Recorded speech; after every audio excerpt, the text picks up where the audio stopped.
गगरिया तबाह कैलू गोरी तबाह कैलू गोरी हमारी महर के नजरिया तबाह कैलू गोरी हमारी महर के नजरिया तबाह कैलू गोरी।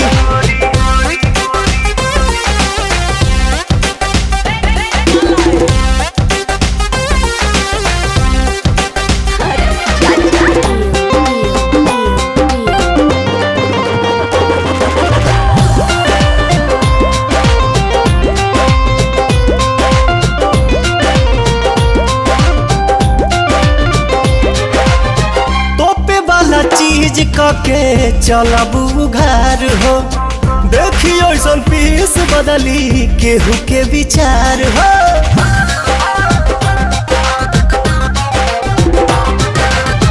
तोपे वाला चीज कके चलबू घर हो देखियो ऐसन पीस बदली केहू के विचार हो। नसे नसे भरल बा जवानी में जहरिया तबाह कैलू गोरी हमारी महर के नजरिया तबाह कैलू गोरी हमारी महर के नजरिया तबाह कैलू गोरी।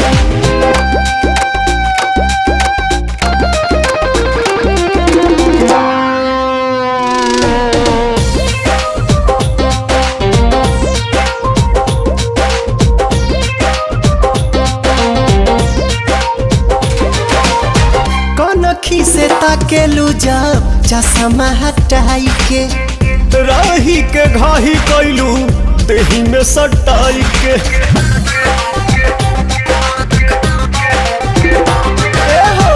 कनखी से ताकेलू जब चश्मा हटाई के राही के घाही कैलू देही में सटाई के।